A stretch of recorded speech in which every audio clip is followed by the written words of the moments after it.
The surface world and Atlantis are on the edge of war, and the only one who can stop it is Steve Rogers and the Invaders. All this and more in the pages of Invaders issue number 3. Let's hop on in together and find out what happens next, shall we? Alrighty then, so as we join the comic, we actually get to hear what Tony Stark Iron Man feels about what's going on. He thinks that Steve and the other Invaders have been playing softball with Namor and that they better stop him now, before things really go to hell. Cap feels that this is one of those fundamental disagreements he has with Iron Man that in the past could have led to a full-on civil war, but luckily, Black Panther is actually the one leading the Earth's mightiest heroes, which means the Star-Spangled Man has much more leeway to deal with this leftover World War II problem his way. So, deal with this one war at a time, and speaking of, the good guys are almost 100% certain that Namor is going to try and launch some sort of undersea bomb. Now, the King of Atlantis might not have all of the tech to make this kind of attack possible, but they do know where he could very well get it, and because of that, they go to a secret Navy installation. This place specializes in underwater warfare, and they're all led by a woman named Admiral October. She has red hair, in case you were wondering.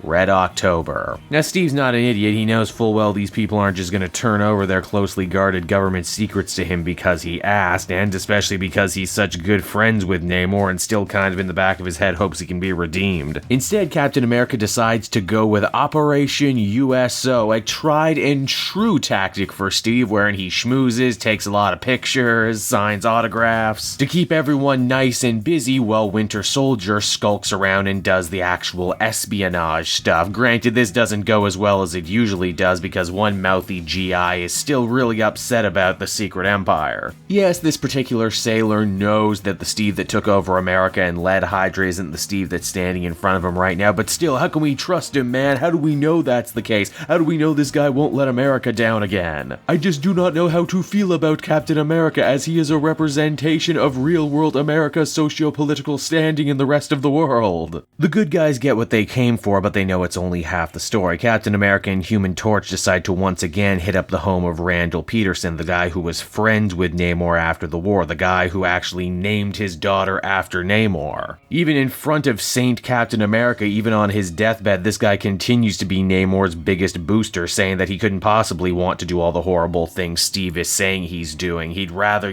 kill someone with his bare hands than blow up everyone with a bomb. Not, the most ringing endorsement, but there it is. He also says that Namor's frequent flipping of morality is not his own fault, but a side effect of the strange oxygen disorder that afflicts him, being a guy who lives both underwater and on the surface for long periods of time. Hey, I can't lie, that's a pretty goddamn good defense. I'd love to hear that brought up in a court of law. My client couldn't have done it because oxygen, Your Honor. If my client can breathe both water and air, you must acquit. It's clear that the old man doesn't know anything and that his daughter has actually been keeping the real dark stuff from him. It's right around then, too, Namor decides to actually show up, having thought in the previous issue that perhaps the best way to cover his tracks is to kill these people who loved, respected, and sheltered him all those years. Ultimately, he doesn't do it, and Randall, due to all the excitement, ends up actually passing away in Namor's arms, which causes the King of Atlantis to cry actual real tears. None of this does answer the real question, though, and that is, what is the dark secret hidden history of Namor that is informing his actions now? Oh, we're gonna figure that out, but not until the next issue. And so that was Invaders issue number 3, everybody, and once again, I gotta say, I am really impressed with what Zdarsky is laying down right here. Moral complexity is the real word of the day when it comes to this book. Not just for Namor, too, this issue is all about how the other characters will sometimes break the rules and do things that we as the reader don't always agree with. Tony Stark's a hero, but he often fights with his colleagues and more often than not is the aggressor. Captain America is basically a saint on Earth, but he's not above distracting people while Winter Soldier does the dirty work for him. Heck, we even get to see how this sort of thing affects everyday Joe Schmoes in a universe wherein good guys become bad guys and bad guys become good guys so frequently you leave yourself in some sort of horrible existential nightmare wondering which guy to actually root for or to be afraid of anymore. Ultimately, I dug this one a whole lot. I would give it a much-deserved 8 out of 10, and I can't wait to see what they got coming down the pipeline next.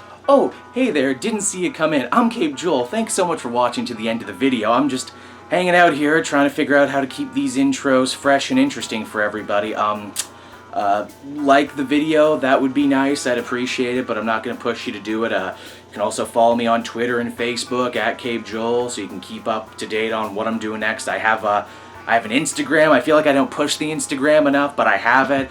I have a backup gameplay channel as well. I get the feeling people who watch my comic content don't really want to watch me play video games. At least that's what the numbers would tell me. But it's the Joel Daily channel. You can also see me play games live on the Cape Joel Twitch.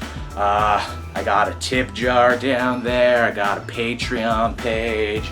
Got an Amazon wish list. Some of you are really nice to do that for me. That's where I get fun, cool sweaters like this off my Amazon wish list. I appreciate the people who do that. It's really nice of them. And yeah, that's all I got to say.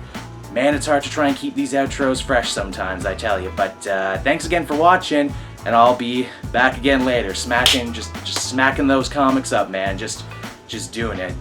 Did I call it comic smack because I make the smack sound, or am I saying that comics are my addiction, and that's why it's comic smack? I dropped the comic smack after a bit because the channel is called Cape Joel. I should really have called it all comic smack from the beginning of it. Oh, well, hindsight's 20/20. Goodbye, everyone.